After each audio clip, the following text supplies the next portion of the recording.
ಅಲ್ಲ, ಅದು ನನ್ನ ಮಾಹಿತಿ ಬಂತು, ಅದು ಆಗಬಾರ್ದಾಗಿತ್ತು. ಅದು ನೋಡ್ರಿ, ಯಾವತ್ತೂ ನಮ್ಮ ದೇಶ, ನಮ್ಮ ರಾಜ್ಯ, ದೇಶದಲ್ಲೂ ನಮ್ಮ ರಾಜ್ಯ ಎಲ್ಲ ಒಟ್ಟಾಗಿ ಬಾಡ್ತಿರೋದು, ಒಂದು ದೇಶ ಪ್ರೀತಿಯಿಂದ ಬಾಡ್ತಿರೋದು. ಆ ಘಟನೆ ಆಗಬಾರ್ದಾಗಿತ್ತು. ಆ ಘಟನೆ ಆಯ್ತು ಅಂತ ಕೇಳಿ ನನಗೂ ಒಂದು ನೋವಾಯಿತು. ಇದು ಯಾರೋ ಆಗದವ್ರವ್ರು ಮಾಡ್ತಾರಿದ್ದು, ಆಗಬಾರ್ದ್ರಿ ಇಂಥದ್ದೆಲ್ಲ ಘಟನೆ. ನಾವೆಲ್ಲ ಒಂದೇ ರೀ.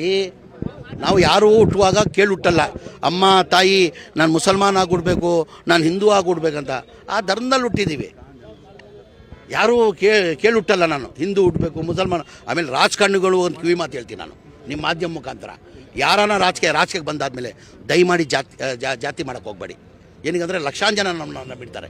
ನೀವು ಹಂಗೂ ಜಾತಿ ಮಾಡೋಂಗಿದ್ರೆ ಮನೇಲಿ ಕೂತ್ಕೊಂಡು ಜಾತಿ ಮಾಡ್ಕೊಳ್ಳಿ. ರಾಜಕೀಯಕ್ಕೆ ಬಂದಾದಮೇಲೆ ಜಾತಿ ಮಾಡಿಕೊಡ್ದು. ಏನಕ್ಕಂದರೆ ನಮ್ಮನ್ನ ಲಕ್ಷಾಂತರ ಜನ ನಂಬಿರ್ತಾರೆ. ನಾವೇನಾರು ರಾಜಕೀಯಕ್ಕೆ ಬಂದು ಜಾತಿ ಮಾಡಿದ್ರೆ ನಮ್ಮ ಮಕ್ಕಳು, ನಾವಿಲ್ಲ, ನಮ್ಮ ಮಕ್ಕಳು ಹುಳ ಬಿಚ್ಚಾಯ್ತಾರೆ.